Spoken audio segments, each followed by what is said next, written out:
Channel है गणित कक्षा 10वीं और ये हमारा स्वाध्याय 1 है। और ये वन शॉट वीडियो है। आज हम पूरा अंतिम बार इसको प्रैक्टिस कर लें, ठीक है। और एग्जाम आपका जैसे 17 या 18 को है, तो आज हम आखिरी प्रैक्टिस कर रहे हैं। ये पूरा कंप्लीट करने के बाद आपका मैथ में इसमें कोई डाउट नहीं रह जाएगा, तो इसको अच्छे से देखना, ठीक है।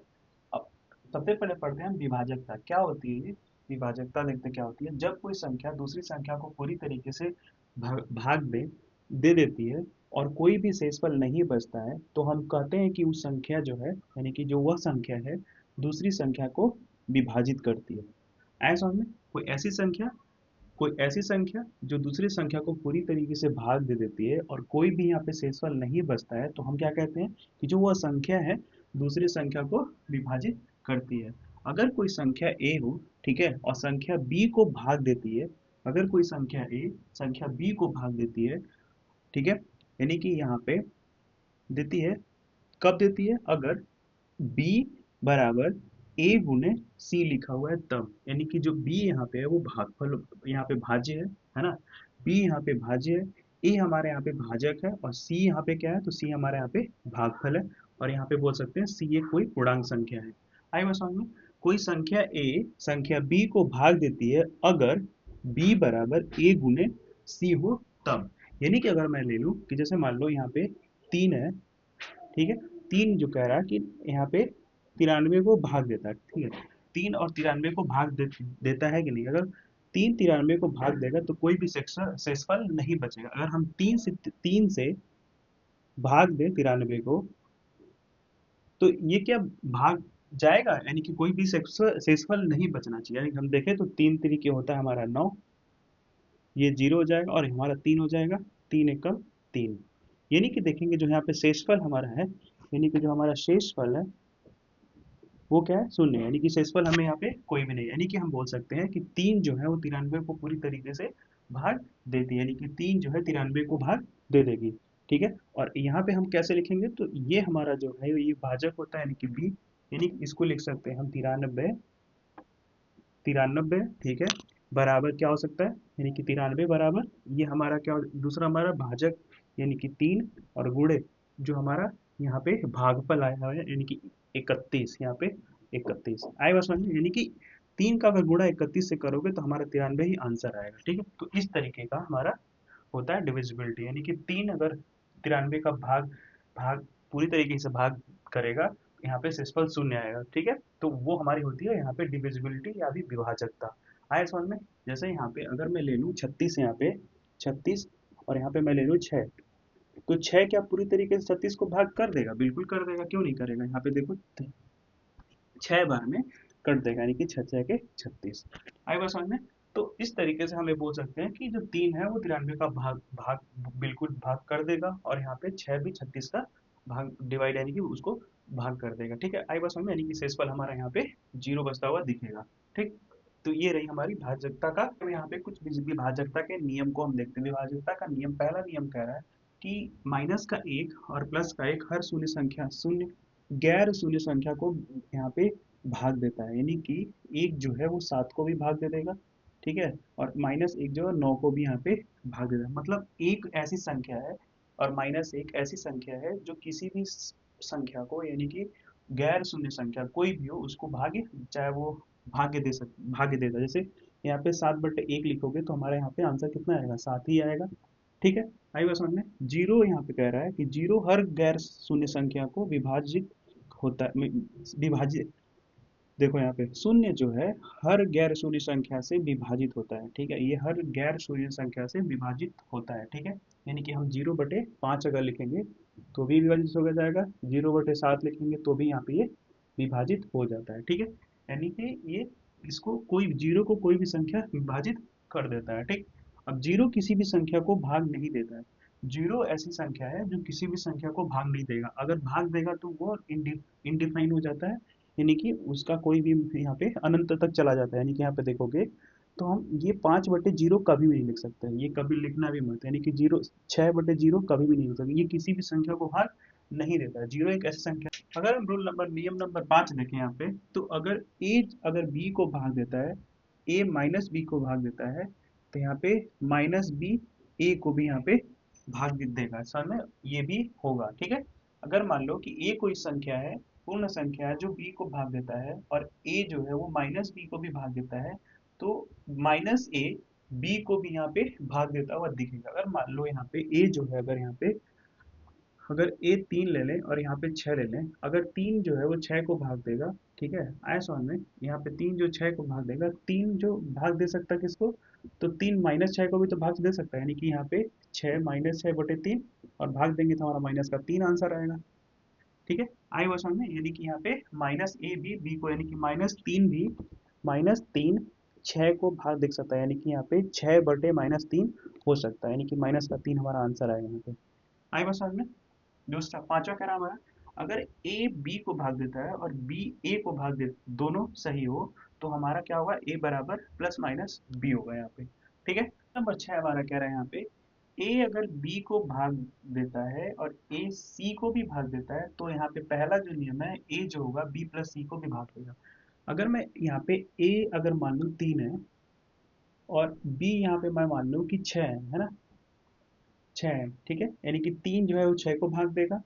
और मान लो 3 अगर यहाँ पे और भी ले लेता हूँ, मान लो यहाँ पे 3 9 है, ठीक है, यानी कि ए जो है बी को भी, ए जो है वो बी को भी भाग दे रहा है, और ए जो है यहाँ पे सी को भी भाग दे रहा है। तो ए यानी कि जो हमारा 3 है, वो बी प्लस सी यानी कि 6 प्लस 9 जो है उसको भी भाग देगा, और 6 प्लस 9 यहाँ पे 15 होता है, तो क्या है यहाँ पे 3 जो है वो 15 को भाग दे देगा, बिल्कुल 3 से 15 यहाँ पे भाग हो जाएगा, यानी हमारा पहला कंडीशन क्या है यहाँ पे सही है, ठीक है। अगर हम ये देखें दूसरा वाला, अगर देखें तो यहाँ पे कह रहा है बी माइनस सी को भी भाग दे देगा, यानी कि बी यहाँ पे क्या लिया हमने, ये हमारा यहाँ पे, ये हमारा यहाँ पे बी है, ठीक है, और ये हमारा यहाँ पे सी है, ठीक है, और ये जो है हमारा, ये हमारा ए है, ठीक है। अगर हम यही दूसरा वाला देखें, ये वाला देखें कि ए जो है, यानी कि जो 3 है, वो बी माइनस सी यानी कि 6 माइनस 9 बी को भी यहाँ पे भाग दे देगा, तो क्या 3 भाग नहीं दे देगा यहाँ पे, अगर हम यहाँ पे -3 को, बिल्कुल भाग देगा, आंसर हमारा -1 आने वाला है। आया समझ में, ठीक है। और अगर यहाँ पे ये देखें, तीसरा वाला देखें, तो ये भी हमारा सही है। तीसरा वाला जो है वो ए अगर देखें, तो ए हमारा बी मल्टीप्लाई सी, यानी कि बी और सी का मल्टीप्लाई करोगे तो भी हमारा 3 यहाँ पे भाग देगा, तो क्या यहाँ पे 3 भाग नहीं देगा, 9 9 गुणे 6 कर दे यहाँ पे, 9 गुणे 6 अगर हम कर देता हूँ, तो क्या यहाँ पे 3 भाग नहीं देगा, देगा ना। क्या यहाँ पे 54 को 3 से भाग नहीं दे सकते, यहाँ पे 54 को 3 से भाग नहीं दे सकते, दे सकते, बिल्कुल दे सकते हैं यहाँ पे, समझ में आएगा। यानी कि 3 जो है वो 54 को प्रॉपर यहाँ पे डिवाइड कर देगा, यानी कि 9 6 54, ठीक है, 6 9 54, 54 को 3 क्या भाग नहीं देगा, देगा बिल्कुल, 3 एक कम 3, 2 बजेगा, 3 बटे 24, आगे समझ में। तो और यहाँ पे दूसरा हमारा क्या कह रहा है, यहाँ पे कोई भी नंबर जो यहाँ पे कोई भी एक पूर्णांक हो, यानी कि बी में हम कुछ भी मल्टीप्लाई कर देंगे, गुना कर देंगे, यानी कि ए बी, ए हमने क्या लिया, 3 हमारा, ए हमारा अगर 3 है यहाँ पे, 3 क्या भाग दे देगा, यानी कि बी हमारा क्या है 3, 3 में अगर कोई भी संख्या हम लेके, अगर 3 में हम 1 ले लें तो भी भाग देगा, 3 गुणे 2 कर दे 6 तो भी भाग देगा, 3 गुणे 3 कर दे 3 3 9 तो भी भाग देगा, यानी कि कोई भी संख्या अगर हम 3 में गुणा करते जाएंगे, वो 3 से हमारे यहाँ पे भाग आराम से चला जाएगा, यानी कि यहाँ पे शेषफल कितना बचेगा, 0 बचेगा, ठीक है। तो ये आपको तीनों समझ में आया, अगर ऐसा दे रखा हो तो हमारा ये मतलब सारे कंडीशन हमारा सही है, यानी कि ए अगर बी को भाग दे रहा है और ए सी को भी भाग दे रहा है, तो ये सारे कंडीशन हमारे यहाँ पे सही हो जाएंगे, ठीक है।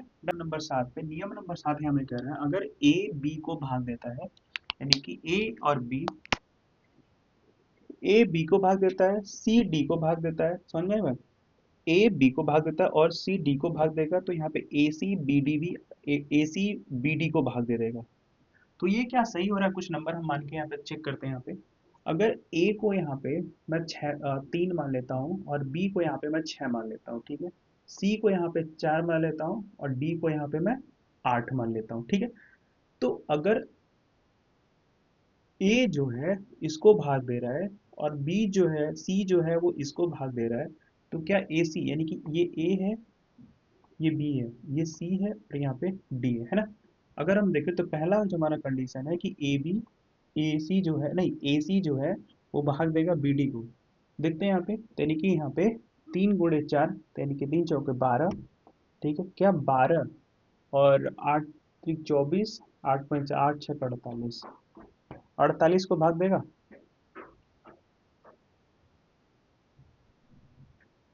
बिल्कुल भाग देगा कि नहीं देगा, बताओ। देखो ये सही है ना बिल्कुल कंडीशन यहाँ पे। 12 का भाग जाएगा 48 में, 12 दूना 24, 12 बारह चौको 48, यानी कि 4 बार में ये पूरा पूरा यहाँ पे डिवाइड कर देगा, यानी पूरा भाग दे देगा, यानी कि 12 48 को भी यहाँ पे काट देगा। तो हमारा पहला कंडीशन बिल्कुल यहाँ पे सही हो गया, ठीक है। अगर दूसरा देखें तो ए सी और बी सी, और ए सी बी सी हो जाए और ए और बी को भी भाग दे देगा यहाँ पे, ठीक है। तो इस तरीके से हमारा पूरा ये विभाजकता का जो नियम है, हर संयुक्त संख्या, अब जिन बच्चों को नहीं पता संयुक्त संख्या क्या होती है यानी कि कंपोजिट नंबर, तो कोई भी ऐसी संख्या जिसके एक से ज्यादा गुणनखंड निकले, यानी कि एक से ज्यादा यहाँ पे फैक्टर हो, गुणनखंड हो, तो उनको हम यहाँ पे बोलते हैं कंपोजिट नंबर। जैसे यहाँ पे 6 देखोगे तो 6 के दो दो गुणनखंड, दो हो सकता, 3 से भी ये भाग देखो, जितनी कितने कितने नंबर से इनको हम भाग दे सकते हैं, यानी कि कितने कितने भाग्य होता है, यानी कि 2 से भी भाग दे दोगे, 3 से भी भाग दे दोगे, यहाँ 1 से भी भाग चला जाएगा इसका, ठीक है, और यहाँ पे 6 से भी इसका भाग चला जाएगा। यानी कि ये जो संख्या है, यानी कि जो संयुक्त संख्या होती है, इसके बहुत सारे, मतलब एक से ज्यादा यहाँ पे इसके भाजक, इनको भाग्य दे सकते हैं। तो वो संख्या को हम यहाँ पे बोलते हैं संयुक्त संख्या, यानी कि कंपोजिट नंबर, ठीक है। आई बात समझ में? अब यहाँ पे कह रहा कि हर संयुक्त संख्या यानी कि हर कंपोजिट नंबर को हम अभाज्य संख्या, प्राइम नंबर, अब यहाँ पे प्राइम नंबर क्या होता है, तो ऐसी संख्या जिनके, बस यहाँ आप बोल सकते हो कि ऐसी संख्या जिनमें या तो वो एक से भाग चला जाए इनका, या इनके खुद के नंबर से, यानी कि जो इनके नंबर, सपोज मैं यहाँ पे 7 ले लेता हूँ, या फिर 7 एक अभाज्य संख्या है कि नहीं, तो बिल्कुल एक अभाज्य संख्या है, क्योंकि 7 का जो भाग जाएगा वो या तो एक से जाएगा, या तो इसी की खुद की संख्या से यानी कि 7 से जाएगा। यानी कि इसका जो नंबर, मतलब ये जो संख्या है, इनमें एक या 7 से भाग देते हैं, ऐसी संख्या को हम बोलते हैं प्राइम नंबर, यानी कि हमारा अभाज्य संख्या है। वो संख्या जिनका भाग ना जाए, या तो एक से जाए, या फिर उसकी उन्हीं उसके खुद के नंबर से ही जाए, यानी कि 7 एक अभाज्य संख्या है, और 7 को या तो हम एक से भाग दे सकते हैं, या फिर हम इसको इसी के नंबर से भाग दे सकते हैं, तो इसे हम अभाज्य संख्या बोलते हैं, ठीक है। अब समझते हैं यहाँ पे हर संयुक्त संख्या यानी कि हर कंपोजिट नंबर जो अभाज्य संख्या है उसको उसके गुणनफल, देखो, के गुणनफल के रूप में लिखा जा सकता है। आई बात समझ में? यानी कि कोई भी संख्या जो कंपोजिट यानी कि जो संयुक्त नंबर है उसको हम यहाँ पे अभाज्य संख्या के रूप में लिख सकते हैं, यानी कि उसके गुणनफल के रूप में हम लिख सकते हैं। आया समझ में? यानी कि अभी हम आपको क्या करते हैं, यानी कि यह गुणनफल एक ही तरीके से होता है, इनकी क्रम जो होता है वो बदल सकते हैं। जो गुणनखंड यहाँ पे गुणनफल होगा, वो उनको हम एक ही तरीके से लिख सकते हैं, लेकिन उनका जो हमारा सीक्वेंस है, यानी कि आगे पीछे हम कर सकते हैं, जैसे 2 गुणे 3 है तो 3 गुणे 2 भी हम लिख सकते हैं, ठीक है। लेकिन जो संख्या होगा वो सेम होगा, यानी कि 3 गुणे 2 गुणे 2 है तो वो 3 गुणे 2 गुणे 3 भी हो सकता है, यानी कि इनकी क्रम बदल सकती है, बट इनकी जो संख्या है ना वो संख्या वही रहने वाली है, ठीक है। तो एक बार मैं आपको नंबर से लेके समझाता हूँ। मान लीजिए कि एक मैं नंबर ले लेता हूँ 60, है ना। यहाँ पे मैं एक नंबर ले लेता हूँ 60, है ना। 60 को अगर अभाज्य संख्या के गुणनफल निकालना हमें, तो यहाँ पे कैसे निकालेंगे, तो 60 देखेंगे तो एक कंपोजिट नंबर है, यानी कि ये संयुक्त संख्या है। 60 जो है वो संयुक्त संख्या है, और उसको हमें लिखना है अभाज्य गुणनफल के रूप में। तो अभाज्य गुणनफल कैसे निकालेंगे, तो अब यहाँ पे जैसे आपने लघुत्तम समापवर्तक महत्तम समापवर्तक पढ़ा होगा, तो इसका हम लघुत्तम समापवर्तक यानी कि इसका लसा निकाल लेते हैं, ठीक है। यानी कि 2 से 30 बार में जाएगा, 2 से ये 15 बार में जाएगा, 3 से 5 बार में जाएगा, 5 से 1 बार में जाएगा, ठीक है। 30 15, ठीक है। अब इनको हम कैसे ले सकते हैं, तो देखोगे जितनी भी संख्या हमने यहाँ पे जिन भाग दिया है इनको, वो सारी संख्या कैसी है, तो ये अभाज्य संख्या, 5 भी अभाज्य संख्या, 3 भी अभाज्य संख्या, और 2 भी यहाँ पे एक अभाज्य संख्या है, ठीक है। अब यहाँ पे देखोगे तो हम लिख सकते हैं 2 गुणे 3 और गुणे 5, ये इसका एक अभाज्य संख्या बनेगी, यानी 60 का ऐसे हम इसके अभाज्य गुणनफल के रूप में लिखने, गुणनफल अभाज्य गुणनफल के रूप में हमने यहाँ पे लिख लिया। तो यहाँ पे जो बोल रहा है कि यह गुणनफल एक ही तरीके से हो सकता है, इसमें जो 2 2 3 5 है, यानी कि जो संख्याएं हैं वो सेम रहेंगी, लेकिन इनका क्रम हम बदल सकते हैं, वो बिल्कुल सही माना जाएगा, गलत नहीं होगा। जैसे अगर मैं लिखूं यहाँ पे 3 गुणे 3, 3 गुणे 5 गुणे 2 और गुणे 2, ये भी बिल्कुल सही है, ये भी सही है, दोनों सही है। अगर मैं इसको और देखना चाहूँ तो यहाँ पे इसको मैं 5 गुणे 3 गुणे 2 गुणे 2, ये भी 2 गुणे 5 गुणे 3 और गुणे 3, ये भी सेम है।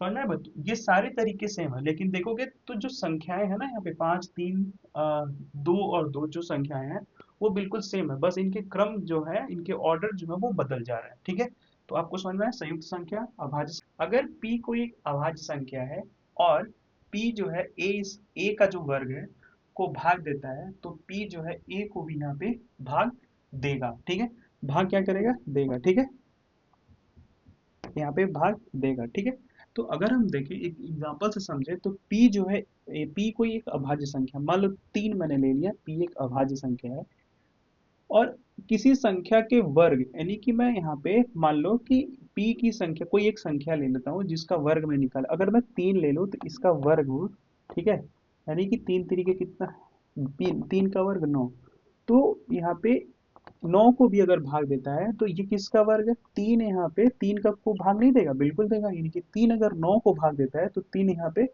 इसको भी भाग देगा। आए समझ में? इसी तरीके से दूसरा अगर कोई प्राइम नंबर ले लूं, अगर यानी कि अभाज्य संख्या ले लूं, अभाज्य संख्या कोई p ले लेता हूँ, जैसे मान लो यहाँ पे अभाज्य संख्या, यहाँ पे मैं 5 ले लेता हूँ। ठीक है, 5 ले लेता हूँ। अगर a कोई संख्या, यानी कि 6, अगर मैं a कोई संख्या ले लूं, अगर वो p जो है अगर उसके वर्ग को भाग देगा तो p जो है यहाँ पे, जैसे मैं यहाँ पे एक और संख्या मान लो 5 ले लेता हूँ, तो 5 का वर्ग 25, यानी कि p जो है 25 को अगर भाग देगा तो 5 जो है वो उसको भी भाग देता हुआ आपको दिखेगा। आए बात समझ में? यानी कि हम बोल सकते हैं कि अगर p जो है वो a स्क्वायर को भाग देगा तो p जो है यहाँ पे a को भी भाग देता हुआ दिखेगा। ये हमारा परिमेय सीख लिया। अब हम यहाँ पे प्रश्नों पे आते हैं। प्रश्न हमारा क्या है, अभाज्य अभाज्य गुणनखंडों के गुणनफल के रूप में व्यक्त करें। ये हमारी कुछ संख्या दे रखी है, इन संख्या को हमें अभाज्य गुणनफल के रूप में लिखना है। कई तरीके होते हैं, तो एक जो तरीका है आपके पेपर में पूछता भी है, गुणनखंड वृक्ष विधि द्वारा करने हैं। जैसे यहाँ पे आपने अपने अगर पिछले साल का पेपर करा होगा तो उसमें देखा होगा, यहाँ पे कुछ ऐसे नंबर दे देंगे, यहाँ पे नंबर, यहाँ पे कुछ, यहाँ पे मान लो 12 आया हुआ है तो यहाँ पे क्या होना चाहिए, ऐसे प्रश्न आपके आते हैं और इस बार भी आने के बहुत सारे चांसेस बन रहे हैं। तो इसको थोड़ा हम देख लेते हैं। जैसे मान लो कि 140 लिखा हुआ है, तो 140 को अगर मैं यहाँ पे वृक्ष गुणनखंड विधि द्वारा करूं तो ये जो है 2 से भाग चला जाएगा, यानी कि 2 सते 14, है ना, और यहाँ पे 0। ठीक है, दूसरा हमारा देखें तो यहाँ भी अभी 2 से भाग जाने वाला है, यानी कि ये जो हमारा होगा 35 बार में चला जाएगा, 2 तिया 6 और 2 बचे 10। ठीक है, इसको मैं देखूं तो ये 3 से भाग जाने वाला है 7 बार में। ठीक है, 3 से, तो ये जो हमारा हो गया यहाँ पे वृक्ष गुणनखंड विधि द्वारा हमने कर लिया। तो अगर जो देखोगे तो ये हमारा 2 गुणे इसका जो बनेगा अभाज्य गुणनखंड जो बनेगा, 2 गुणे 2 गुणे 3 और यहाँ पे गुणे 7 के, इस तरीके से हमारा यहाँ पे बनेगा। पहला तरीका तो ये हो गया। दूसरा तरीका भी होता है कि आप यहाँ पे लघुत्तम समापवर्तक के विधि से कभी कर सकते हो। ठीक है, 2 से करोगे तो 70 बार में, 2 से करोगे 35 बार में, और 3 से करोगे तो 7 बार में, और 7 से करोगे तो 1 बार।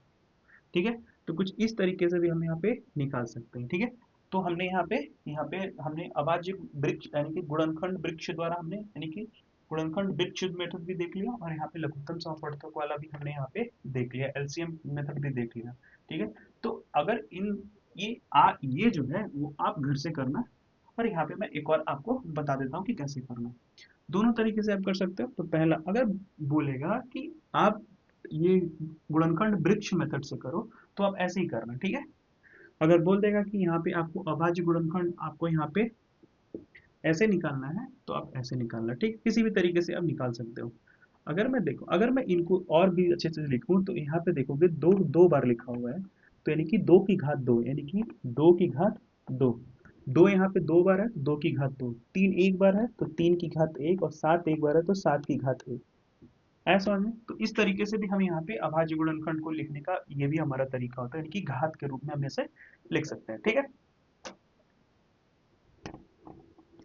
अगर हम देखें यहाँ पे 234 का, 234 का ये 2 से भाग चला जाएगा, तो यहाँ से क्या आएगा, 2 एक कम 2, 2 एक कम 2, और 2 सते 14, यानी कि 117 हमारा आया। अब ये किससे कटेगा, तो 2 3 से कटेगा, 2 से तो कट, 2 से ये भाग नहीं जाने वाला है, तो 3 से देखते हैं क्या भाग जाता है, यहाँ पे 3 से देखते हैं तो 3 दूना 6, 3 3 9, 3 चौको 12, 3 दूना के 6, 3 3 के 9, ठीक है, 10 11, 3 9 27, ठीक है।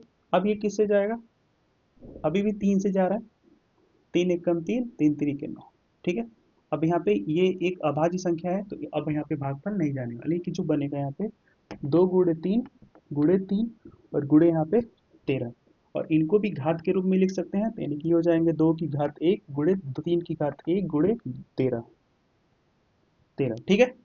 आगे समझ में, तो इस तरीके से हम यहाँ पे अभाज्य गुणनखंडों, अभाज्य जो गुणनखंडों को उसके गुणनफल के रूप में हम यहाँ पे इस तरीके से ये लिख सकते हैं, ठीक है। धनात्मक पूर्णांक का एचसीएफ और एलसीएम हम निकालते हैं। एचसीएफ, एचसीएफ महत्तम समापवर्तक और एलसीएम यहाँ पे लघुत्तम समापवर्तक हम कैसे निकालते हैं, तो हम इसको स्टेप वाइज नहीं सीखने वाले हैं। सपोज मान लो कि हमें दो संख्या दे रखी है, मान लो 20 है ना, और 40 दे रखा है। 20 और 40 में, 20 और 40 का अगर हमें एचसीएफ निकालना हो, यानी कि अगर हमें महत्तम समापवर्तक निकालना है, तो कैसे निकालेंगे? तो सबसे पहले 20 का एलसीएम निकाल लेंगे और 40 का एलसीएम निकाल लेंगे। बिल्कुल बेसिक से बता रहा हूँ, आपने पिछले क्लास में पढ़ भी लिया होगा, तो इसको स्किप करके आगे बढ़ जाना, ठीक है। अगर यहाँ पे देखोगे तो 20 जो है वो सबसे छोटी संख्या जिससे भाग जा रही है, तो 2 से, यानी कि वो अभाज्य संख्या जिससे ये भाग जा रही है, तो 2 दहा में 20, 2 पचे 10 और 5 एकम 5। इसी तरीके से 20 में देखेंगे, यानी कि 40 में भी देखेंगे, यानी कि 2 से 20 बार में जाएगा, 2 से 10 बार में जाएगा, और यहाँ पे, और ये 2 से 5 बार में जाएगा और 5 से 1 बार में जाएगा। यानी कि जो 20 का यहाँ पे अभाज्य गुणनखंड निकला, 20 का जो अभाज्य गुणनखंड निकला वो 2 गुणे 2 और गुणे यहाँ पे 5, ठीक है। और जो 40 का अभाज्य गुणनखंड निकला वो 40 का निकला यहाँ पे 2 गुणे 2 और गुणे 5, ठीक है। यानी कि यहाँ पे 20 का अभाज्य गुणनखंड 2 गुणे 2 गुणे 5 और 40 का अभाज्य गुणनखंड 2 गुणे 2 गुणे 5, यहाँ पे ये निकला। अब यहाँ पे देखते हैं दोनों में कॉमन क्या है, यानी कि दोनों में एक जैसे क्या दिख रहा है। यहाँ से देखोगे तो हमारा 2 जो है वो यहाँ दिख रहा है, यानी कि 2 को एक बार, 2 20 में भी है और 2 40 में भी, एक बार और हमारा 2 है, तो 2 बार, और एक बार हमारा यहाँ पे, अब देखो 2 इसमें कहीं नहीं दिख रहा है तो हम इसको नहीं लेंगे। अब यहाँ पे हम 5 को ले लेंगे, यानी कि 5 देखेंगे तो 2 दूना के 4, ठीक है, और 4 पचे 20, यानी कि जो हमारा महत्तम समापवर्तक आएगा, यानी कि जो एच सी एफ आएगा 20 और 40 का, वो आएगा हमारा यहाँ पे 20। आया समझ में, यहाँ पे 20 हमारा क्या आएगा, इसका एच सी एफ आएगा। तो कैसे निकाला हमने? अगर दो संख्या दे रखी है हमें, दो यहाँ पे धनात्मक पूर्णांक दे रखा है, दोनों धनात्मक पूर्णांक का हमने अलग अलग एलसीएम निकाला, देखा इन दोनों में क्या मिल रहा है, यानी कि कॉमन क्या है। यहाँ पे जो भी कॉमन है एक बार लिखा, जो भी कॉमन है एक बार, और 5 यहाँ पे कॉमन, तो हमने इसका फिर मल्टीप्लाई कर दिया, यानी गुना कर दिया, तो हमारा क्या निकल गया यहाँ पे, महत्तम समापवर्तक, यानी कि हमारे यहाँ पे एच सी एफ निकल गया। तो इस तरीके से हम यहाँ पे एच सी एफ निकालते हैं। एलसीएम कैसे निकालते हैं वो हम देख लेते हैं। जो बच्चों ने अभी तक नहीं पढ़ा है उनको भी समझ में आ जाएगा। अगर हम देखें तो एलसीएम निकालने के लिए, मान लो यहाँ पे 40, 20 और 40 का एलसीएम निकालना है, तो सिंपल 20 और 40 लिख लेंगे, ठीक है। 2 से 10 बार में और ये 20 बार में, फिर ये 2 से 5 बार में, 10 बार में, 2 से 5 नहीं होगा तो 5 बार में, और 5 से यहाँ पे एक बार में, एक बार में, ठीक है। यानी कि 20, 2 गुणे 2 और गुणे 5, ठीक है। सही कटा हुआ है, 2 से 10 बार में, 20 बार में, 5 बार में, और ये 10 बार में, फिर 5 बार में, और ये 10 बार में, ठीक है। 2 गुणे 2 यानी कि 2 दूना के 4, 4 दूना के 8, ठीक है, और 8 पंचे 40, यानी कि जो एलसीएम आएगा, यानी कि जो महत्तम समापवर्तक आएगा वो कितना आएगा हमारा यहाँ पे 40 आने वाला है, ठीक है। तो हमने यहाँ पे एलसीएम और एचसीएफ दोनों निकालना सीख लिया। कभी कभी क्या होता है प्रश्नों में आपके दे देगा कि एलसीएम और एचसीएफ, यानी कि अगर हम देखें, तो अगर हम यहाँ पे देखें दो संख्या है, यानी कि 20 और एक संख्या है यहाँ पे 20 और 40, दो संख्या है हमारे, ठीक है। हमने इन दोनों का जो एचसीएफ निकाला था, मान लो मैंने एचसीएफ इसका निकाला था, तो हमारा एचसीएफ कितना आया था, 20 आया था। हमें पता करना है कि इसका एलसीएम बताओ कितना आएगा, यानी कि हमारा जो एलसीएम होगा वो कितना होगा, ये हमें यहाँ पे बताना है बिना निकाले, ठीक है।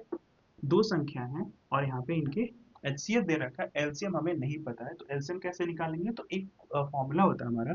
अगर हम लघुत्तम समापवर्तक, यानी कि अगर हम, सॉरी, एचसीएफ कोई भी ले लो पहले, अगर हम एचसीएफ इंटू एचसीएफ, देखो एचसीएफ गुणे एलसीएम करते हैं, यानी कि महत्तम समापवर्तक गुणे यहाँ पे लघुत्तम समापवर्तक, और वो दोनों संख्या यानी कि 20 गुणे 40, ठीक है, 20 गुणे 40 दोनों संख्या कौन सी है, 20 गुणे 40।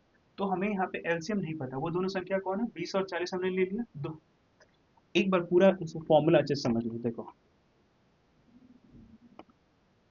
अगर मान लो कि H C F into L C F बराबर होता है ए इंटू बी, ठीक है, और ए और बी वो संख्या है जिनका एलसीएम और एच सी एफ दोनों, ए और बी का जो एच सी एफ निकाल रखा है वो संख्या है, यानी कि मैं इनका एच सी एफ 20 हमें मिला है, यानी कि 20 और 40 का एच सी एफ हमें कितना मिला है, 20, यानी कि एच सी एफ हमें दे रखा है 20, है ना, गुणे एलसीएम, और यहाँ पे ए और बी क्या है, यानी कि 20 गुणे 40, ठीक है, 20 गुणे 40, सॉरी 20 गुणे 40 हमारा यहाँ पे, ठीक है। और इन दोनों का जो एच सी एफ हमें दे रखा था 20, एलसीएम नहीं पता था, तो एलसीएम हम कैसे निकालेंगे, तो इस तरीके से हम इस फॉर्मूले पर रख लेंगे। तो ये जो हमारा हो जाएगा 20 मल्ट गुणे में है, इधर आकर के भाग में बन जाएगा, यानी कि हो जाएगा एलसीएम बराबर, यानी कि लघुत्तम समाप महत्तम हाँ लघुत्तम समापवर्तक बराबर 20, 40 गुणे 20, और बटे में हमारा यहाँ पे 20, ठीक है, यानी कि 20 से 20 कट जाएगा, तो जो हमारा एलसीएम निकलेगा वो 40 निकलेगा यहाँ पे, यानी कि जो लघुत्तम समापवर्तक कितना है हमारा यहाँ पे 40 आ गया। इस तरीके से अगर इस फॉर्मूले का प्रयोग करके डायरेक्ट हम निकाल सकते हैं एचसीएफ। मान लो अगर एचसीएफ दिया है तो एलसीएम पूछ दे, एलसीएफ दे करके एचसीएफ पूछ दे, या फिर एलसीएम एचसीएफ दे कि वो। अब हम आते हैं अपने प्रश्न की तरफ। प्रश्न हमारा कह रहा है यहाँ पे 96 और 404 का एचसीएफ अभाज्य गुणनखंड विधि से निकालना है, फिर उसका एलसीएम भी हमें निकाल के बताना है। यहाँ पे देखेंगे तो पहले तो 96 यानी कि 96 का गुणनखंड निकाल लेते हैं। यहाँ पे दो दो चौको 8 और 2 8 16, 2 दूना 4, 2 चौको 8, ये 12 बार में कटेगा, ये 6 बार में, 3 बार में, और यहाँ पे 1 बार में। और इसी तरीके से 404 का निकाल लेते हैं। 404 का 2 दूना के 4 और 2 दूना के 4, यहाँ पे 1 0 1, ठीक है। यानी कि यहाँ पे देखेंगे तो 96 का जो गुणनखंड निकला हमारा वो 1 2 3 4 5, यानी कि 2 का घात 5 गुणे और 3 का घात 1। इसी तरीके से यहाँ पे देखेंगे तो जो 404 का है उसका क्या निकला, तो उसका निकला 2 की घात 2 और यहाँ पे 101, ठीक है। अब देखेंगे इनमें यहाँ पे जो एक जैसे यानी कि जो कॉमन है वो कितना है, तो हमारा HCF यानी कि महत्तम समापवर्तक हमारा क्या हो जाएगा, जो सबसे छोटा होता है वो हमारा HCF होता है। इनमें दोनों में कॉमन क्या है, यानी एक जैसे क्या है, 2 की पावर में 5 है और 2 की पावर में 2 है, यानी कि 2 की पावर 2, यहाँ पे हमारा क्या हो जाएगा, यहाँ पे महत्तम समापवर्तक यानी कि 4। इसका महत्तम समापवर्तक कितना निकला हमारा, तो 4 इसका निकला हमारा महत्तम समापवर्तक, ठीक है। अब हम यहाँ पे अगर हमें महत्तम समापवर्तक पता हो गया तो हमने एक फॉर्मूला पढ़ रखा है, सूत्र पढ़ रखा है कि अगर हम HCF गुणे LCM बराबर ए और बी कौन सा है, यहाँ पे ए और बी ये रहे, ठीक है, यानी कि 96 और 404। तो अगर देखेंगे तो इनका हमने अभी निकाला HCF हमारा 4 और गुणे में LCM बराबर यानी कि 96 गुणे 404, ठीक है। यानी कि एलसीएम HCF हमने निकाल रखा है, हमें HCF पता है, एलसीएम हमें पता करना है, एलसीएम भी निकालना है। तो अगर एलसीएम देखेंगे यहाँ पे गुणे में है 4 के साथ, इधर आकर के भाग में बदल जाएगा, यानी कि जो हमारा एलसीएम यानी कि लघुत्तम समापवर्तक होगा 96 गुणे 404 भागा 4। अब इसको अगर हम भाग देंगे तो ये 101 बार में चला जाएगा, ठीक है, यानी कि जो एलसीएम हमारा आएगा वो आएगा 96 गुणे 101, है ना। 96 से करेंगे तो 96 कम 96 6, 9 बचा, यहाँ पे 0 यानी कि 9, और 96 कम 96 यानी कि हमारा जो एलसीएम आएगा बाबू कितना आएगा, यानी कि जो लघुत्तम समापवर्तक है वो 9696, यानी कि 96 हमारा यहाँ पे एलसीएम आ गया। तो इस तरीके से हम यहाँ पे HCF भी निकाल लिया, और इसका यानी कि हम यहाँ पे महत्तम समापवर्तक भी निकाल लिया और हमने लघुत्तम समापवर्तक भी निकाल लिया, और ये हमने यहाँ पे पिछले ही जस्ट पढ़ा है, ठीक है, समझ में आ गया। अगला जो हमारा प्रश्न है यहाँ पे दो संख्या यानी कि 2.3 सॉरी 2 दशमलव नहीं है। अगला जो हमारा प्रश्न है दो संख्या 2 संबंधित 3 के अनुपात में है और उनका एलसीएम 180 यानी कि उनका लघुत्तम समापवर्तक 180 है। इन संख्याओं का महत्तम समापवर्तक यानी कि HCF क्या होगा, हमें ये बताना है। तो जब भी हमारा दो संख्या अनुपात में होता है तो मान ले कि वो जो संख्या होगा वो 2x और 3x होगा, ठीक है। 3x, एक संख्या 2x और दूसरा हमारा 3x होगा। अगर हम इनका एलसीएम निकालते हैं तो हमारा देखेंगे 2 और 3 का एलसीएम हमारा कितना आ जाएगा, 6 हो जाएगा और यहाँ पे 6x हो जाएगा। लेकिन जो हमारा एलसीएम यहाँ पे दे रखा है वो 180, यानी कि 180 हमारा यहाँ पे इनका एलसीएम दे रखा है।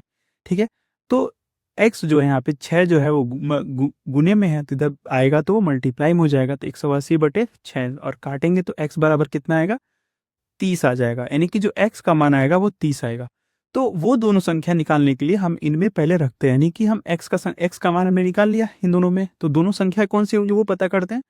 30 हम एक बार इसमें रखते हैं तो 2 गुणे 30, यानी कि जो संख्या पहली होगी वो 60 होगी, और दूसरा अगर रखेंगे 3 गुणे 30 तो हमारा 90 होगी, यानी कि वो दोनों संख्या हमें मिल गया जिनका एलसीएम हमें 180 दे रखा है ना। तो दोनों संख्या हमें मिल गई।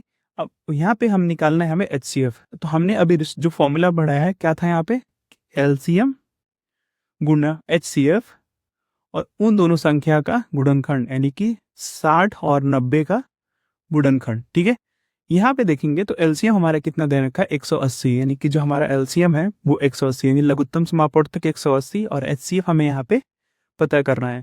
इनका गुणनफल यानी कि 60 और 90, ये गुणन इधर आ जाएगा तो गुणे में बदल जाएगा, यानी कि जो हमारा एचसीएफ हो जाएगा यहाँ पे एचसीएफ बराबर 60 गुणे 90 और बट्टे में हमारा आ जाएगा 180। ठीक है, अब एक जीरो से एक जीरो यहाँ खत्म हो जाएगा, और देखेंगे 9 एक कम 9 और 9 दूना के 18, है ना, 9 दूना के 18, और ये कितनी बार हो जाएगा, 30 बार में ये भी चला जाएगा, 3 एक कम 3, यानी कि जो एचसीएफ हमारा आएगा इसका वो आएगा 30, ऐसा ना, यानी कि जो एचसीएफ निकलेगा जो यहाँ पे 30 निकलेगा, यानी कि जो हमारा यानी कि हमारा जो महत्तम समापवर्तक है वो 30 है। ठीक है, तो इस तरीके के जब प्रश्न आएंगे तो हम ऐसे करेंगे, और ये बहुत जरूरी है याद रखना, हमारा जो फॉर्मूला था बहुत इंपॉर्टेंट है, यानी कि एलसीएम गुणे एचसीएफ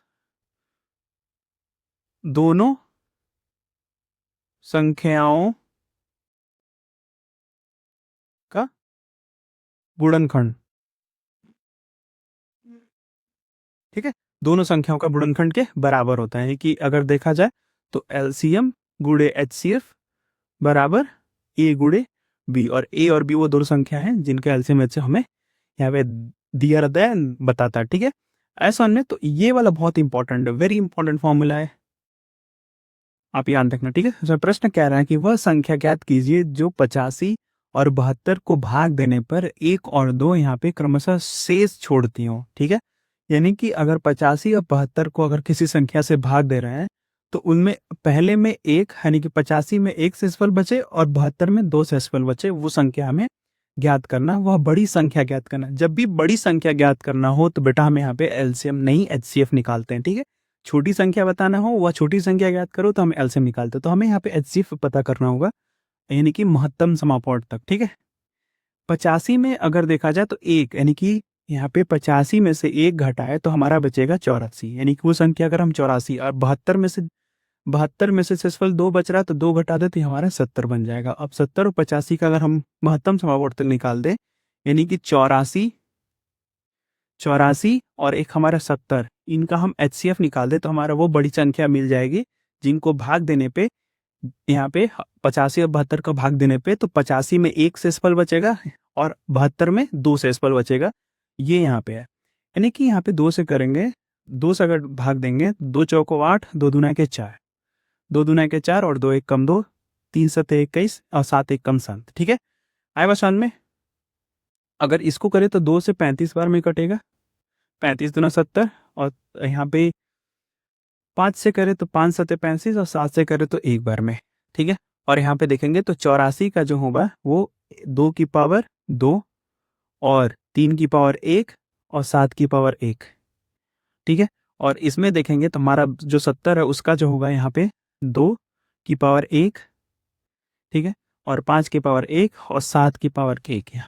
ठीक है, तो अगर हमें देखते हैं कि हमें निकालना क्या है, हमें यहाँ पे निकालना महत्तम समापवर्तक। यहाँ पे देखेंगे तो ये हमारा इसमें जब भी हम एचसीएफ निकालते हैं, यानी कि जब हम एचसीएफ निकालते हैं तो छोटी और वाली संख्या तो रहते हैं, दोनों में से जो कॉमन है एचसीएफ बराबर, देखो 2 की पावर 2 भी है और 2 की पावर 1 है, इन दोनों में से 2 की पावर 1 लेनी, छोटा घात वाला, और 2 की पावर 1, 2 की पावर 1 यानी कि 7 की पावर 1, यानी कि जो एचसीएफ बनेगा हमारा, यानी कि वो बड़ी संख्या जो बनेगी वो बनेगी 2 गुणे 7, यानी कि महत्तम समापवर्तक 14, यानी कि वो जो संख्या होगी 14।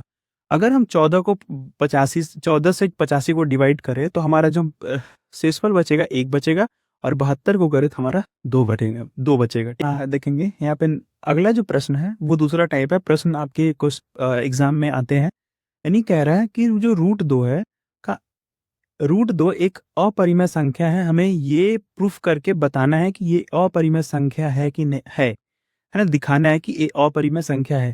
अच्छा, एक बात देख लेते हैं कि अपरिमेय और परिमेय संख्या क्या होती है। अपरिमेय संख्या, और यहाँ पे दूसरा, और परिमेय संख्या, परिमेय संख्या ये क्या होती है। तो देखो, जो अपरिमेय संख्या होता है बाबू, मतलब जैसे मान लो कि ऐसी संख्या जो जिनका भाग देने पे वो पॉइंट के बाद ऐसे कंटिन्यूस चलता गया। जैसे देखोगे तो अगर मान लो पाई, यहाँ पे पाई जो होता है जैसे 22/7 है ना, 22/7। अगर हम 22/7 को भाग करते जाएंगे तो ये कभी भी टर्मिनेट नहीं होगा, यानी कि 3.14 ऐसे कंटिन्यूस चलता चला जाएगा। तो ये एक अपरिमेय संख्या हो गया, ठीक है। परिमेय संख्या क्या होता है, एक जैसे मान लो कि यहाँ पे 6/3 लिख दूं अगर मैं यहाँ पे 6/3 है ना, तो देखोगे तो ये कट जाएगा, यानी कि यहीं पे 2 बार में रुक गया, यानी कि हमारा 2। तो ऐसे संख्या को हम बोलते हैं परिमेय संख्या, ठीक है। अगर हम यहाँ पे देखें तो इन दोनों में जो कॉमन आएगा परिमेय संख्या होता है, जिसको हम p/q के फॉर्म में लिख सकते हैं, ठीक है, यानी कि p/q के फॉर्म में। और ये जो होता है q कभी भी 0 के बराबर नहीं होता है, ठीक है। और जो इनका HCF जो आता है, यानी कि इनका जो कॉमन फैक्टर आता है वो हमेशा 1 होता है, ठीक है। इनका जो कॉमन फैक्टर होता है वो 1 होता है, इसे कहते हैं हम यहाँ पे परिमेय संख्या, ठीक है। क्या है ये रूट 2 एक अपरिमेय संख्या है, ये हमें प्रूफ करके बताना है। अगर मान लो कि ये रूट 2 है, ये अपरिमेय प्रूफ करना है, तो हमें पहले क्या करना पड़ेगा, इसको परिमेय मानना पड़ेगा। माना माना ये रूट 2 है जो एक परिमेय संख्या है, ठीक है, परिमेय संख्या है, ठीक है। और जब ये परिमेय संख्या है तो इसको हम a/b के रूप में लिख सकते हैं, ठीक है, a/b के रूप में लिख सकते हैं। और यहाँ पे b कभी भी बराबर नहीं होगा 0 के। और जो यहाँ पे जो इनका महत्तम समापवर्तक, यानी कि जो इसका HCF आएगा, HCF ऑफ a और b जो होंगे वो यहाँ पे अपरिमेय संख्या होंगे, यानी कि a और जो b होगा वो यहाँ पे हमारा जो होगा बोल सकते हैं a और b एक अभाज्य संख्या होंगे, ठीक है, अभाज्य संख्या होंगे, ठीक है, अभाज्य संख्या होंगे। अगर ये अभाज्य संख्या होंगे तो जो इनका HCF होगा, यानी कि जो महत्तम समापवर्तक होगा वो होगा ये, ठीक है। उनका उनका जो HCF होगा, HCF 1 होगा, ठीक है। ऐसा ना, ये इसका 1 होगा, यानी कि अगर हम रूट 2 को अगर परिमेय संख्या मान लेते हैं तो उसको a/b के रूप में लिख सकते हैं, जहाँ पे b 0 के बराबर नहीं होगा। और a और b जो होंगे एक अभाज्य संख्या होंगे, जिनका जो कॉमन फैक्टर यानी कि जो HCF होगा वो यहाँ पे 1 होगा, ठीक है। आई बात समझ में। तो इसको हम लिख सकते हैं रूट 2 बराबर a/b, ठीक है। अब दोनों साइड अगर हम इनका वर्ग करें तो ये रूट 2 का वर्ग हो जाएगा, और a/b का भी यहाँ पे वर्ग हो जाएगा, ठीक है। तो यहाँ पे क्या हो जाएगा, 2 बराबर a का वर्ग और b का वर्ग, ठीक है। और ये अगर इधर जाएगा तो ये हो जाएगा 2b का वर्ग बराबर a का वर्ग। अब यहाँ पे देखोगे 2 जो है, यहाँ पे 2 जो है अगर वो a के वर्ग को विभाजित करता है तो 2 जो होगा यहाँ पे a को भी विभाज्य करेगा। हमने अभी परिमेय पढ़ रहे थे, परिमेय संख्या 1 में हमने पढ़ा था कि अगर 2 जो a के वर्ग को विभाजित करता है तो 2 यहाँ पे a को भी यहाँ पे विभाजित करेगा, ठीक है। अब आया समझ में, ठीक है। अगर हम दूसरा मान लें मैं a बराबर 2c ले लूं, यानी कि ये जो है वो धन पूर्णांक, कोई धन पूर्णांक हो, ठीक है, कोई धन पूर्णांक हो, c जो यहाँ पे कोई धन पूर्णांक हो, तो अगर दोनों साइड इनका वर्ग कर दे तो a का वर्ग बराबर 2c का वर्ग, ठीक है। अगर a का वर्ग की जगह पे हम 2 बी का वर्ग बराबर, यानी कि अब बी का वर्ग ए स्क्वायर यहीं रख दिया, अगर यहाँ पे देखेंगे तो ये हो जाएगा 2 दूना के 4 सी का वर्ग, ठीक है। अब ये 2 एक कम 2, 2 दूना के 4 यानी कि 2 सी का वर्ग बराबर यहाँ पे बी स्क्वायर। अब यहाँ पे देखोगे तो जो 2 है, यहाँ पे देखोगे जो 2 है वो अगर 2 जो है वो बी स्क्वायर को अगर, यानी कि बी के घात 2 को अगर भाग देता है तो 2 जो यहाँ पे है वो बी को भी यहाँ पे भाग देता हुआ दिखेगा। यानी कि देख सकते हैं हम यहाँ पे 2 जो है ए के वर्ग को भी विभाजित कर रहा है और यहाँ पे बी के वर्ग को भी विभाजित कर रहा है। तो अगर हमने यहाँ पे पढ़ा है कि अगर ये परिमेय संख्या है तो इसका जो एचसीएफ होगा ये एक ही होगा, ठीक है। लेकिन यहाँ पे अगर देखोगे तो 2 जो है ए को भी विभाजित कर रहा है और यहाँ पे इसके वर्ग को विभाजित कर रहा है, बी के वर्ग को विभाजित कर रहा है, बी को भी विभाजित कर रहा है। तो इसका मतलब यहाँ पे हो गया 2 जो है यहाँ पे एक से ज्यादा इसके गुणनखंड निकल रहे हैं, ठीक है। यानी कि इसके जो एचसीएफ है वो एक से ज्यादा आ रहे हैं। तो इसलिए जो हमने माना है वो यहाँ पे विरोधाभास उत्पन्न कर रहे हैं, ठीक है। यानी कि 2 एक मतलब 2 जो है वो परिमेय संख्या तो नहीं है। अगर परिमेय संख्या नहीं है तो यह एक अपरिमेय संख्या है। आई बस हमें लेकिन, ठीक है। तो इस तरीके से जब भी हमें अपरिमेय सिद्ध करना होगा तो हम यहाँ पे उसका उल्टा मान लेंगे, यानी कि परिमेय मान लेंगे। और परिमेय संख्या क्या होता है हमने देख लिया है। और यहाँ पे विरोधाभास हो रहा है, यानी कि 2 यहाँ पे जो ए स्क्वायर को भी विभाजित कर रहा है और 2 जो है बी स्क्वायर, यानी कि बी स्क्वायर को विभाजित कर रहा है। अगर वो बी स्क्वायर को कर रहा है तो बी को भी करेगा और ए स्क्वायर को कर रहा है तो ए को भी करेगा, ठीक है। तो इस तरीके से विरोधाभास जनरेटर में यहाँ पे हमें विरोधाभास देखने को मिल रहा है। जो हमने माना है कि जो √2 है वो एक परिमेय संख्या है, बट जैसा हमने माना है वैसा तो नहीं हो रहा है। तो इसका मतलब परिमेय नहीं है तो वो अपरिमेय संख्या। अगले प्रश्न हमारा क्या रहा है कि √3 एक अपरिमेय संख्या। बिल्कुल वैसे ही हम करेंगे जैसे हमने √2 को किया। अगर हम यहाँ पे मान लेते हैं कि जो √3 है वो एक परिमेय संख्या है, यानी कि √3 एक माना √3 एक परिमेय संख्या है। अगर जो परिमेय संख्या है तो उसको हम a/b के फॉर्म में लिख सकते हैं, यानी कि उसको a/b के तरीके से हम लिख सकते हैं। और अगर हम देखें तब, और ठीक है, a और b जो है, b कभी भी बराबर नहीं होगा 0 के, और a और b एक सह अभाज्य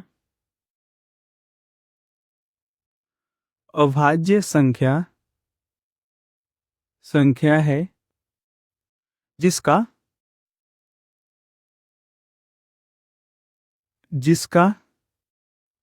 एचसीएफ जो होगा वो 1 होगा, ठीक है। एचसीएफ जो होगा वो 1 होगा, ठीक है। तो अब हम ऐसा मान देते हैं तो यहाँ पे क्या करेंगे, √3 को लिख सकते हैं a/b।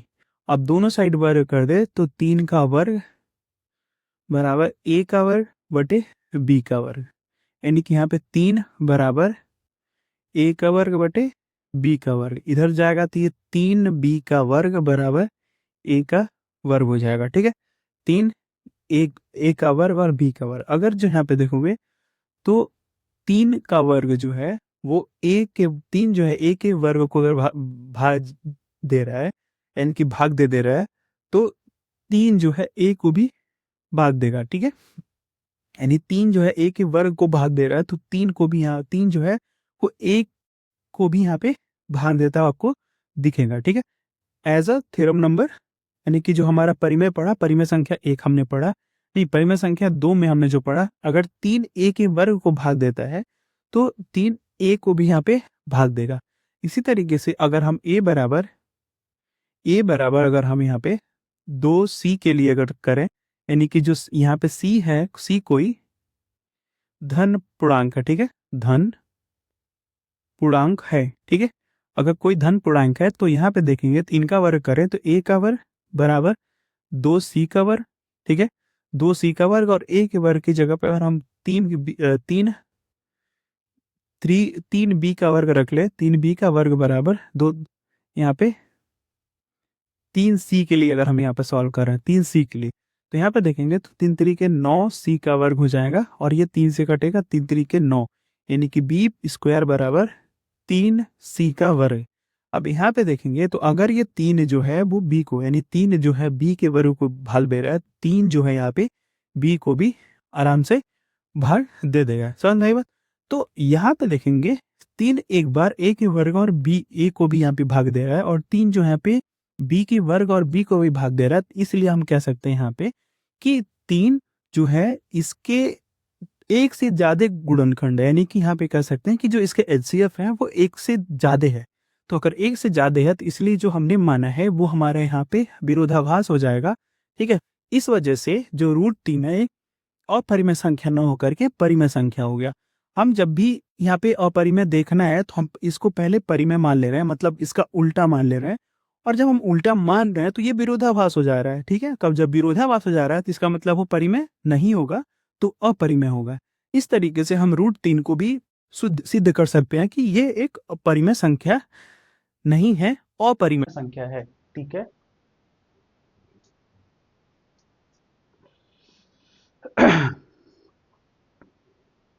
अगला जो हमारा प्रश्न है, प्रश्न हमारा कह रहा है सिद्ध कीजिए कि 3√2 एक अपरिमेय संख्या है। यानी कि हमें यहाँ पे 3√2 को बताना है कि यह एक अपरिमेय संख्या है। तो सबसे पहले हम क्या करते हैं, इस संख्या को हम अपरिमेय हमें अगर बताना है तो इसको हम परिमेय मान लेते हैं। तो माना माना 3√2 एक परिमेय संख्या है। परिमेय संख्या है, ठीक है। अगर हम इसको परिमेय संख्या मान लेते हैं तो परिमेय संख्या क्या होता है, जिसको हम क्या कर सकते हैं, ए बटे बी के तरीके से हम लिख सकते हैं। कंडीशन हमारा एक होता है यहाँ पे, बी कभी भी 0 के बराबर नहीं होगा, और ए और बी जो होगा यह एक सह अभाज्य संख्या होगा। ठीक है, ए और बी सह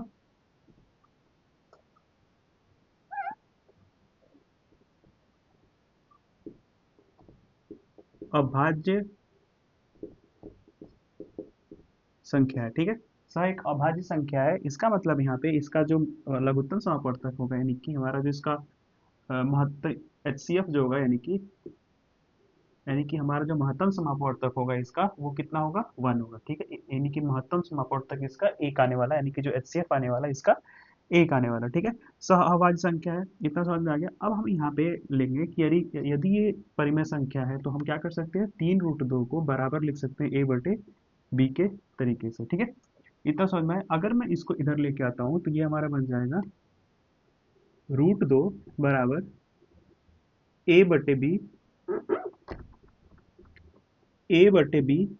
ठीक है, और 3 इधर आएगा तो हमारा बन जाएगा यहाँ पे मल्टीप्लाई में, तो यहाँ पे डिवाइड, यानी कि 3। ठीक है, और ये क्या होगा, जाके ऊपर हमारा यहाँ पे हमें मल्टीप्लाई हो जाए, कि हमारा हो जाएगा √2 बराबर ए बटे 3b। अब यहाँ पे अगर देखोगे तो ये हमारा, अगर इस ए और बी का हम कुछ मान रखें तो ये हमारा परिमेय संख्या है, और एक हमारा हमने पता है जैसे हमने √2 को अपरिमेय संख्या देख रखा, सिद्ध कर रखा है। यानी कि यहाँ पे देखोगे तो ये हमारा एक अपरिमेय संख्या है, अपरिमेय संख्या है। और इधर देखोगे तो ये हमारा a/3b जो है वो एक हमारा परिमेय संख्या है। ठीक है, परिमेय संख्या है। ठीक है, संख्या है, और आपको जैसे पता है कभी भी परिमेय संख्या अपरिमेय संख्या के बराबर होगा नहीं। और इस तरीके से जो हमने माना, यानी कि जो हमने माना है कि 3√2 जो है यहाँ पे वो एक परिमेय संख्या है, बट ऐसा दिखता हमें दिख नहीं रहा है। इसीलिए 3√2 जो हमने मान रखा है वो हमारा एक तरह से विरोधाभास जनरेट कर रहा है, यानी कि विरोधाभास है, वो परिमेय संख्या हमारा नहीं हो पा रहा है। यानी कि हम कह सकते हैं कि अगर ये परिमेय संख्या नहीं है तो 3√2 जो है एक क्या है, एक अपरिमेय संख्या है।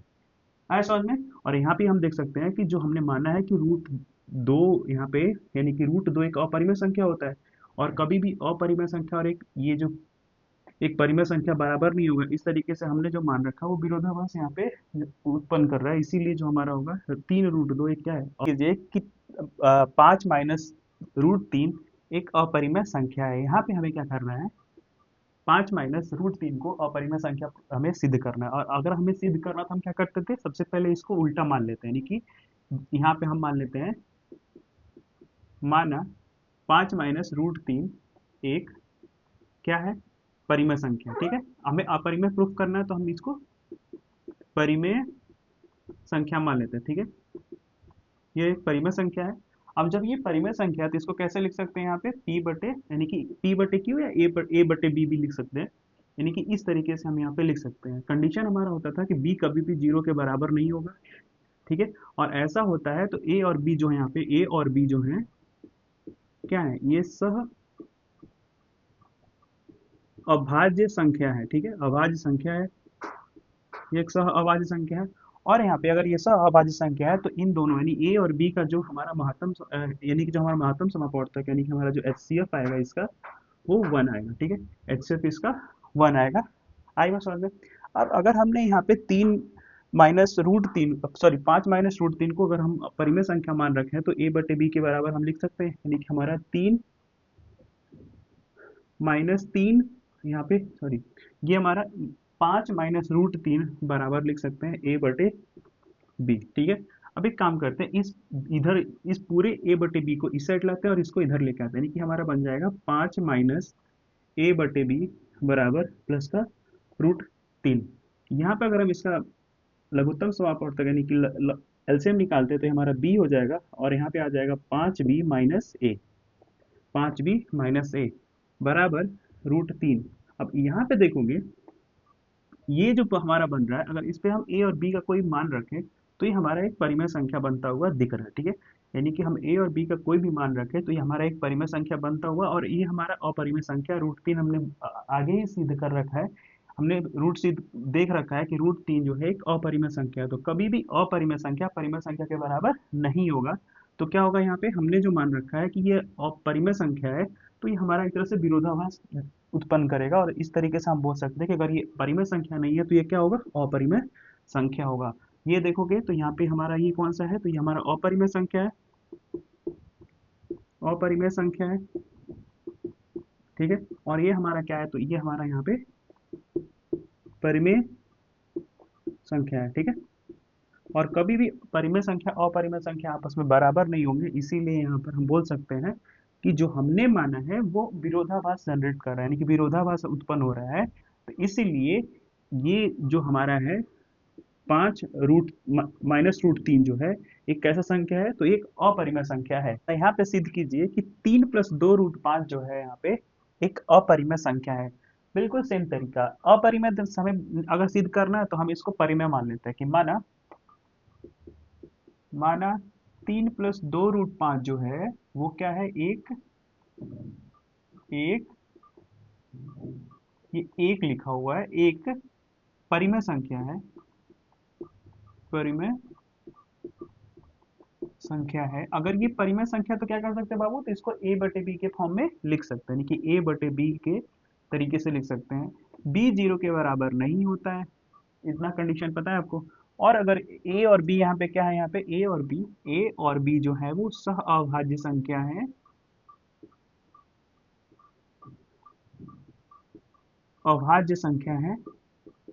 ठीक है, तो यहाँ पे इनका जो HCF होगा यानी कि हमारा जो महत्तम समापवर्तक होगा वो 1 होगा, यानी कि 1 होगा। ठीक है, अगर हमने ये मान रखा है यानी कि 3 प्लस 2 रूट 5 को अगर हमने a बटे बी मान a बट परिमेय संख्या मान रखा है तो इसको a बटे बी के बराबर लिख सकते हैं। अब ये काम करता हूँ मैं, 3 इधर लेके आ जाता हूँ तो यहाँ पे 2 रूट 5 बन जाएगा बराबर a बटे बी माइनस 3। ठीक है, अब ये हो जाएगा ए 2 रूट 5 बराबर, इसमें एलसीएम बी ले लेंगे तो ये बनेगा a माइनस 3b। ठीक है, a माइनस 3b। अब देखो कि दो यहाँ रूट 5 के साथ गुना में है तो इधर आएगा तो भाग में बन जाएगा, यानी कि रूट 5 बटे में a माइनस 3b बटे, और ये इधर मल्टीप्लाई यानी कि हमारा ये हो जाएगा 2b। अब अगर आप देखोगे तो ये वाला जो हमारा पार्ट है वो एक परिमेय संख्या है, क्योंकि अगर यहाँ a और b का कोई मान रखोगे तो वो एक परिमेय संख्या देगा। ठीक है, और रूट 5 हमने यहाँ पे देखा है कि ये एक अपरिमेय संख्या है। तो कभी भी परिमेय संख्या और अपरिमेय संख्या के आपस में बराबर नहीं होंगे, तो हमने क्या माना है कि ये परिमेय संख्या है। और यहाँ पे हमने जो मान रखा उसका उल्टा हो रहा है, यानी कि यहाँ पे विरोधाभास हो रहा है, इसीलिए जो हमने मान रखा वो गलत है। और अगर हमने मान रखा कि ये परिमेय संख्या और अपरिमेय संख्या है नहीं, तो अगर परिमेय संख्या नहीं है तो क्या है फिर, तो ये हमारा एक अपरिमेय संख्या है। आई बात समझ में? तो इस तरीके से हमारा सिद्ध होता है, यानी कि ये जो हमारा है वो एक अपरिमेय संख्या है, सॉरी ये जो हमारा है परिमेय संख्या है, परिमेय संख्या है, ठीक है। ये हमारा परिमेय संख्या है, और ये क्या हमारा, ये अपरिमेय संख्या है, अपरिमेय संख्या है। तो जो हमने मान तो लिखोगे, अगर आप क्या लिखोगे, ये परिमेय संख्या और अपरिमेय संख्या, और परिमेय संख्या और अपरिमेय संख्या आपस में कभी बराबर नहीं होते हैं। हमने मान रखा है कि यह एक 3 + 2√5 एक परिमेय संख्या है, लेकिन ऐसा नहीं हो रहा है, जिसकी वजह से यहाँ पे विरोधाभास हो रहा है, और इसलिए हम कह सकते हैं कि 3 + 2√5 जो है एक अपरिमेय। सिद्ध कीजिए कि √5 जो हमारा एक अपरिमेय संख्या है। जैसे √2 √3 हमने किया, वैसे ही √5। और एक इम्पॉर्टेंट प्रश्न है, इम्पॉर्टेंट प्रश्न इसलिए क्योंकि ये 3 साल, पिछले 3 साल से आ रहा है, तो आप इसको थोड़ा अच्छे से देखना।